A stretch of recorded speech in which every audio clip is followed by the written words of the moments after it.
Oke, Assalamualaikum warahmatullahi wabarakatuh dan selamat pagi.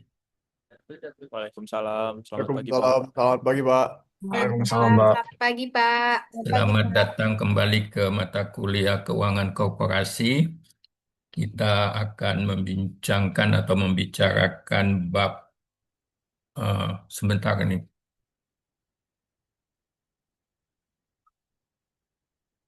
Kita akan membicarakan bab 3 yaitu keputusan pembiayaan. Oke, saya share dulu slide-nya.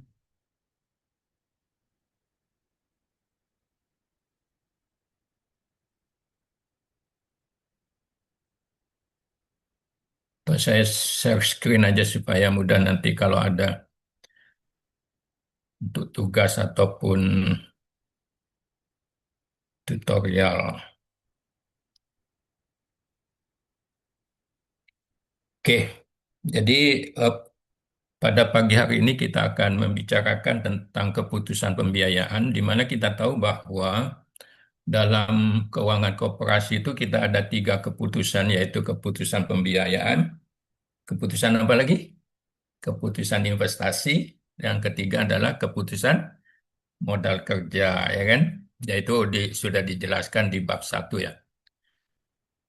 Untuk untuk bab ini kita mempunyai learning outcome ataupun topik yang topik covered di sini adalah mereview sumber-sumber pembiayaan jangka panjang, pola pembiayaan jangka panjang seperti saham, utang, pasaran keuangan, pasar keuangan dan institusi keuangan. Yang kedua adalah kita akan mengulas tentang pembiayaan ongkos pembiayaan jangka panjang. Yang ketiga adalah kita akan membicarakan tentang konsep eh, biaya rata-rata tertimbang. Oke. Yang keempat adalah biaya modal dan keputusan penganggaran modal dan penilaian bisnis. Yang terakhir adalah adjusted present value. Oke. Jadi kalau kita lihat pattern pembiayaan di negara di peringkat global, biasanya perusahaan itu ada dua sumbernya, yaitu apakah sumber eksternal ataupun sumber internal. Kalau sumber eksternal itu bisa kita menerbitkan hutang ataupun menerbitkan eh, saham, oke, ataupun sekuritas yang lain. Sedangkan pembiayaan pembiayaan internal adalah laba yang ditahan yang diperoleh dari operasi perusahaan. Nah, kalau kita lihat dalam gambar ini, kita tahu bahwa persentase kontribusi dari sumber pembiayaan perusahaan adalah satu dana internal, yaitu 75% yang kita peroleh dari operasi perusahaan dalam bentuk laba ditahan kan. Yang kedua adalah 15% itu dalam bentuk bond ataupun hutang jangka panjang ataupun commercial paper, itu hutang jangka pendek. Yang 8% itu adalah pinjaman bank. Yang 2% adalah net ekuitas. Tapi ini macam-macam, setiap negara, setiap perusahaan tergantung kepada struktur modalnya. Nah, kalau kita lihat di neraca ini, kita ada neraca, ada sebelah kiri itu adalah aset lancar, ya kan? Ada aset tetap, ya kan? Ada dikurangi akumulasi penyusutan, nanti ada aset tetap bersih. Setelah itu ada apa eh, aset jangka panjang yang lain. Sebelah kanan itu adalah liabilitas dengan ekuitas, yaitu ada hutang jangka pendek, ya kan? Hutang jangka panjang dengan ekuitas. Jadi totalnya itu harus seimbang. Kalau tidak seimbang bukan neraca namanya, bukan balance sheet.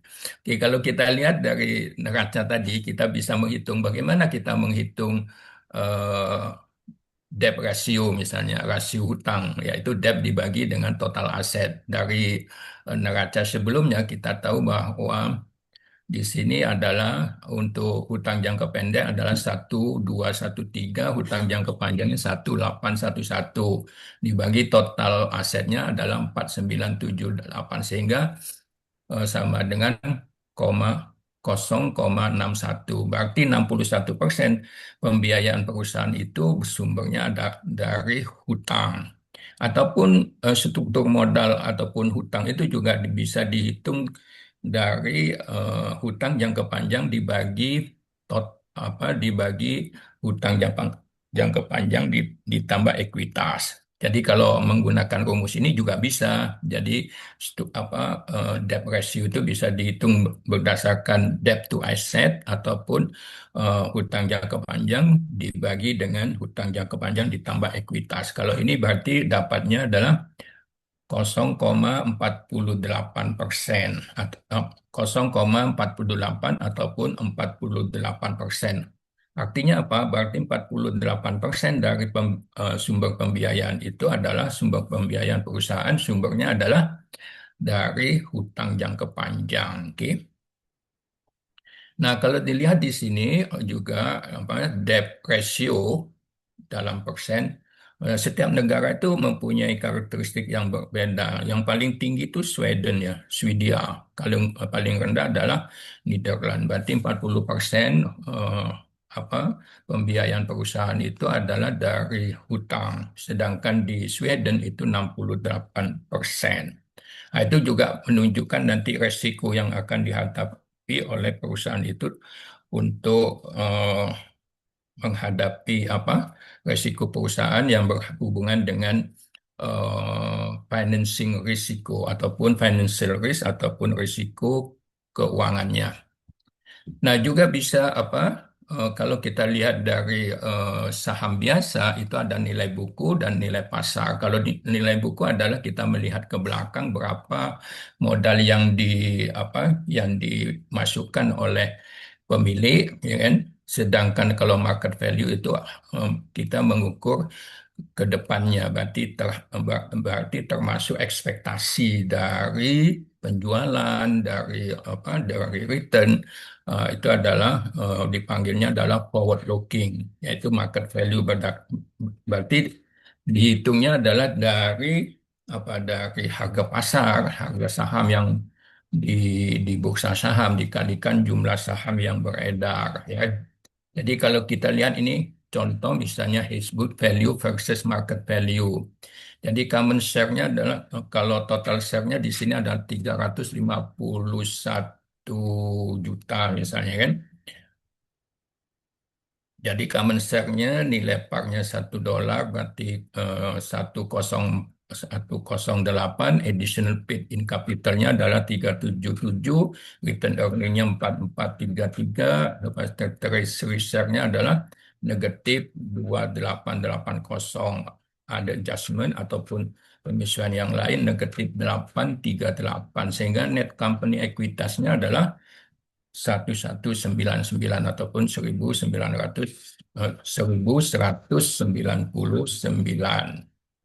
Oke. Nah, kalau kita melihat menghitung eh, harga pasarnya, berarti harga pasar di bursa saham berapa? Misalnya April 2000, nah ini maaf, ini 2023, market price-nya ada $30 per saham dikalikan 351 million ataupun juta, berarti nilai market value-nya 10,5 billion. Oke, jadi bedanya antara nilai buku, nilai pasar, berarti kalau nilai pasar itu dihitung dari harga pasar, ya kan? Harga pasar saham yang sudah go public ataupun sudah ada di pasar. Nah, masalahnya kamu sebagai mahasiswa keuangan, bagaimana kita menentukan harga pasar kalau perusahaannya itu belum go public? Nah, itu harus dihitung harga pasarnya berdasarkan menggunakan discounted cash flow misalnya DCF, yang discounted cash flow ataupun menggunakan pertumbuhan konstan, pertumbuhan tidak konstan. Nah, itu tugas kamu nanti di perusahaan untuk perusahaan-perusahaan yang belum go public. Kalau go public enak, tinggal kita ambil berapa harga pasar yang terakhir dikalikan dengan jumlah saham yang beredar. Itu dapat nilai pasar. Oke. Nah, kalau kita lihat di apa di holding of corporation equities, ya. Jadi di sini siapa pemilik perusahaan itu kebanyakannya adalah ya kalau dilihat dari data ini ada dana pensiun 21,1%, apa kok perusahaan asuransi, dana reksa, ya kan, ataupun rumah tangga. Itu adalah siapa pemilik perusahaan ya kebanyakannya ya institusi keuangan dan juga apa individu ataupun rumah tangga, ya kan. Kalau paling tinggi di sini adalah rumah tangga ya sebesar 36,8%, ya kan. Nah, definisi preferred stock ataupun saham preferred, ini saya skip ya, nanti kamu pelajari sendiri, rasanya tidak ada masalah untuk ini karena kita sudah belajar di manajemen keuangan, ya kan?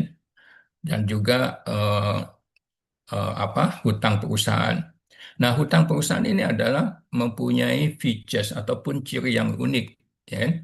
Eh, di mana peminjam tidak bisa mengelak dari tanggung jawab untuk membayar prinsipal pokok, ya kan, hutang pokoknya dengan bunga.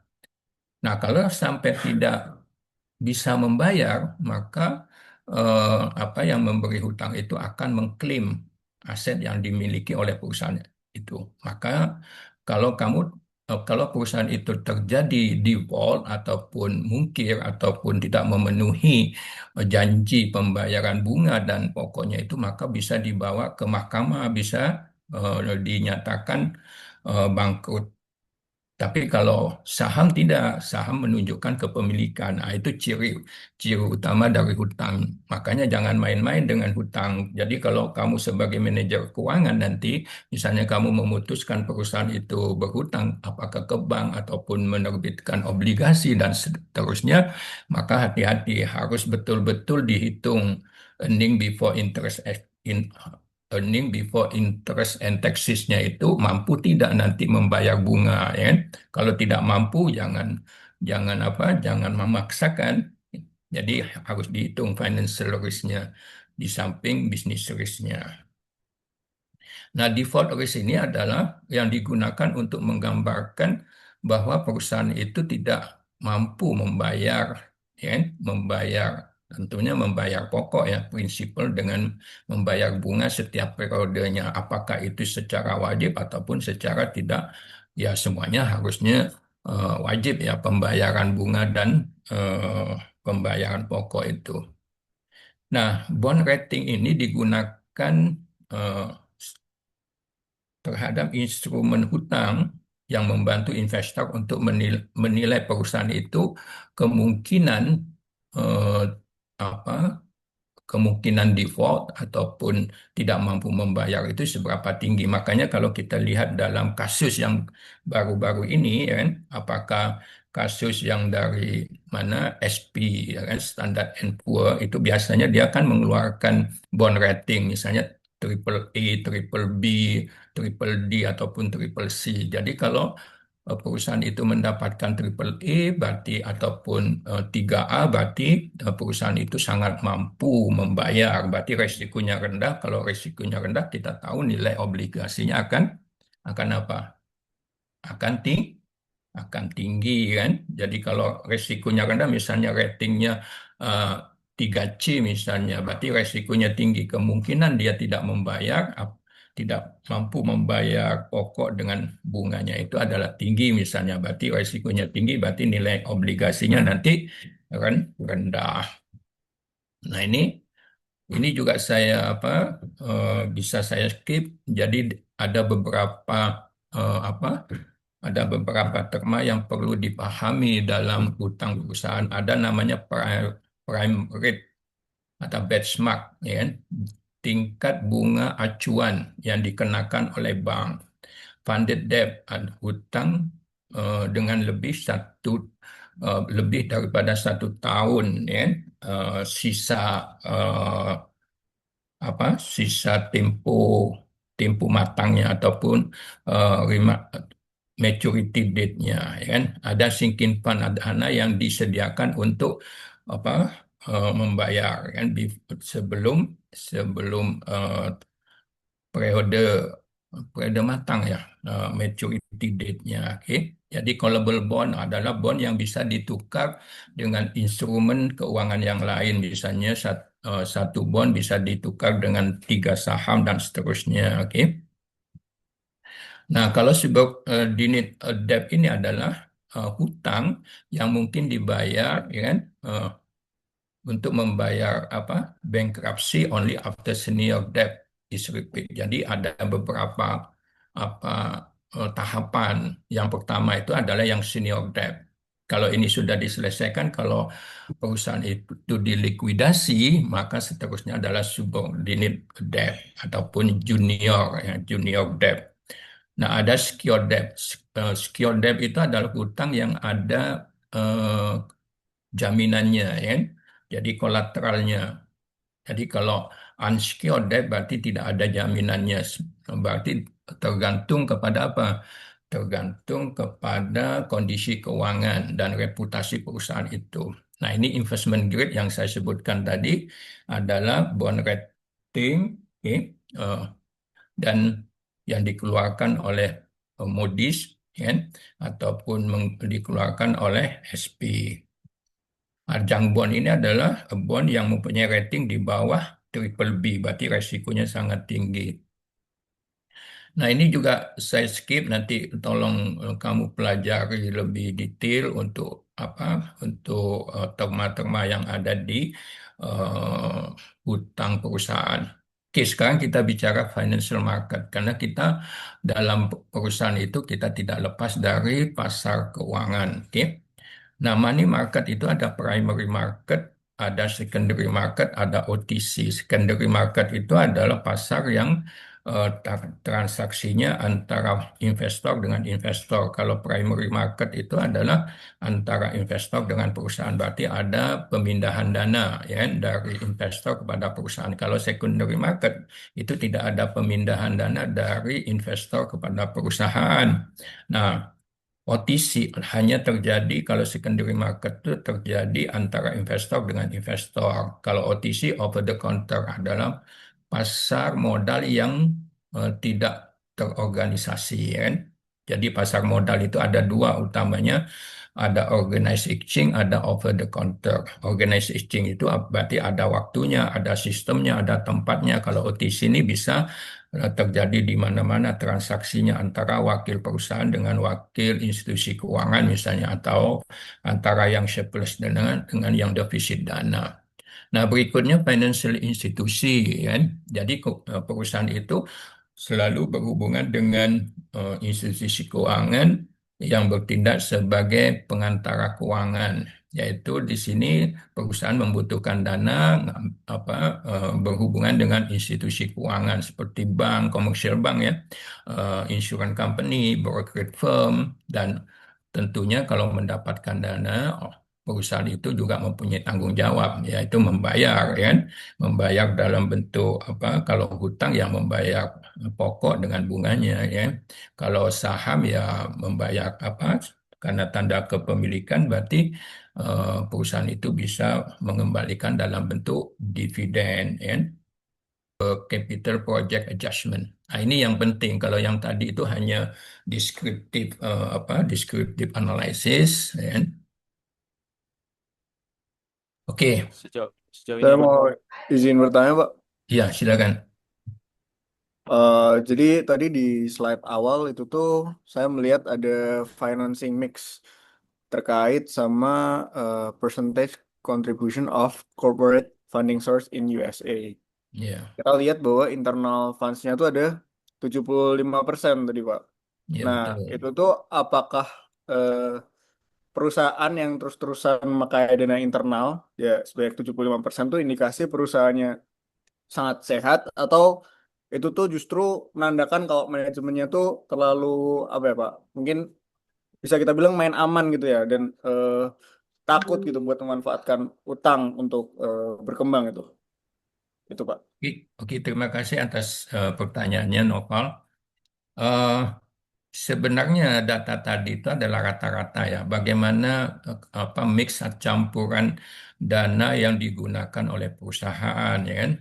Campuran dana itu berarti rata-rata 70 misalnya dana internal. Nah, saya setuju juga dengan pendapat Noval tadi. Berarti perusahaannya itu eh, tidak berani menggunakan hutang. Tapi kita ingat bahwa hubungan hutang dengan nilai perusahaan, kita ingat di struktur modal itu. Jadi kalau kita menambah hutang, ya kan, eh, pada persentase tertentu akan mengurangkan biaya modal, ya kan. Kalau biaya modal turun, maka nilai perusahaannya adalah tinggi. Ya, itu eh, rata-rata di Amerika ya, 70 kurang lebih 75% menggunakan internal. Jadi kalau 70% menggunakan internal, berarti 30%-nya kita asumsikan menggunakan eksternal ya. Eksternal itu bisa bisa bisa saham baru ataupun hutang kan ya. Jadi itu jadi eh, ya kamu sebagai manajer keuangan nantinya harus betul-betul bisa menentukan apa optimal capital structure berapa hutang maksimum ya kan? Sehingga nilai perusahaannya itu bisa maksimum. Oke, kita teruskan ya. Terima kasih atas pertanyaannya. Adjustment discount rate kita mau memodifikasi tingkat diskon yang merefleksikan capital structure ataupun dan juga capital structure resiko kebangkrutan dan faktor-faktor yang lain. Jadi dengan kata lain WACC itu ataupun biaya modal rata-rata itu harus dilakukan adjustment ya kan berdasarkan perubahan apa? Perubahan struktur modalnya berarti tidak fix ya. Jadi harus variabel gitu ya. Jadi kalau misalnya sekarang hutangnya 30%, tahun depan adalah 40%, berarti kamu harus membuat apa perubahan ya, kan? Diskon rate-nya itu WACC-nya. Nah, yang kedua adalah adjustment present value, mengasumsikan bahwa semua pembiayaan itu perusahaan bersumber dari ekuitas dan kemudian melakukan adjustment ya kan melakukan adjustment terhadap nilai perusahaan eh, berdasarkan perubahan sumber pembiayaannya. Oke. Nah, ini kita tahu after tax WACC kita rumusnya kita sudah kenal banget ini WACC sama dengan RD yaitu biaya hutang dikalikan dengan satu minus TC itu adalah hutang pajak perusahaan dikalikan dengan weighted-nya bobot hutangnya. Nah, bobot hutang ini biasanya menggunakan apa? Nilai pasar. Makanya di sini D dibagi V bukan dibagi A. Kalau dibagi A berarti nilai buku kan. Kalau dibagi V berarti nilai nilai apa? Nilai pasar. RE adalah biaya ekuitas dikalikan nilai ekuitasnya dibagi nilai nilai perusahaannya. Oke. Jadi kalau kita contoh di sini marginal tax-nya 35, biaya hutangnya 6%, cost ekuitasnya adalah 12,4%, berapa WACC-nya? Nah, kita lihat di sini ada struktur modal berdasarkan nilai buku, di sini struktur modal berdasarkan nilai pasar. Berarti kita menggunakan nilai pasarnya. Berarti depresionya berapa? 40% didapatkan dari 500 dibagi 1.250. Ekuitas rasionya berapa? Berarti 750 dibagi total value-nya 1.250 berarti 60%. Menggunakan rumus WACC kita akan dapat WACC-nya 9%. Oke. Nah, eh, kalau perusahaan itu apa eh, apa berinvestasi dan menghasilkan cash flow eh, 1.731 juta, oke, per tahun sebelum sebelum pajak, sedangkan initial investmentnya 12,5 juta misalnya, berarti berapa nilai perusahaan? Berarti kita harus dikurangkan dulu dengan pajak, berarti kita dapat after tax cash flow-nya 1.125 miliar ataupun juta. Setelah itu baru kita hitung nilai present value dari cash inflow-nya dikurangi eh, cash outflow-nya. Karena ini adalah perpetuity, ya kan, maka menggunakan rumus Gordon model, ya kan. Ini adalah pertumbuhan konstan. Jadi kita mendapatkan NPV sama dengan kosong. Kalau sama dengan kosong ya kita bisa terima, bisa tidak, ya kan. Dapat nih present value, nah, ini rasanya tidak ada masalah, ya kan. Kita akan dapat kalau kita hitung, ya kan, free cash flow-nya. Setelah itu kita hitung present value dari free cash flow ditambah dengan eh, present value dengan horizon, kita akan dapat present value bisnis ataupun nilai bisnisnya berapa. Oke. Kamera lagi. Nah, ini banyak nih. Ini Alhamdulillah. Oke, ada Axel, Mona, Naswa, Naufal, Dafa, uh, Alisa, Lutfi, Muhammad Abimanyu, Akila, Raihan, Raffi, Tere, Ayubi, Puji, Muhammad Rifki, dan ada yang sit in, ya, Dwi Fitrijal Salim. Oke, ada pertanyaan sekarang? Terakhir, yang mungkin siapa? Axel mungkin ataupun Safira mau tanya sebelum kita tutup kuliah kita pada pagi hari ini.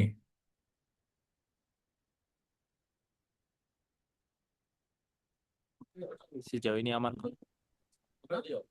Oke, coba saya ingin tanya misalnya. Kalau tadi dalam Excel itu kan ada beberapa proses ya. Jadi pertama itu kita menghitung apa? Menghitung free cash flow, ya kan? Lepas itu menghitung apa? Menghitung horizon value, kan? Dari horizon value itu nanti kita bawa ke masa sekarang untuk menentukan nilai bisnis, kan? Nah, nanti kalau kita merubah apa? Merubah struktur modal, ya kan? Misalnya struktur modalnya pertama adalah 40/60 dirubah menjadi 80/80 misalnya. Berarti harus melakukan apa adjustment financing, ya kan? Jadi adjustment financing itu digunakan untuk menghitung adjusted present value. Nah, itu harus selalu dynamic, ya kan? Karena setiap setiap tahunnya keputusan pembiayaan itu berubah. Keputusan berubah itu dilihat dari persentase eh, nilai hutang, ya kan, dengan nilai aset ataupun nilai hutang jangka panjang dibagi dengan hutang jangka panjang dibagi ekuitas ataupun hutang dibagi ekuitas. Nah, itu nanti kalau menyusun skripsi juga harus tahu. Nah, misalnya capital structure diukur dengan apa? Bisa dengan D dibagi A ataupun D dibagi E misalnya, ya. Oke, terima kasih banyak. Kita tutup. Assalamualaikum warahmatullahi wabarakatuh. Waalaikumsalam warahmatullahi wabarakatuh.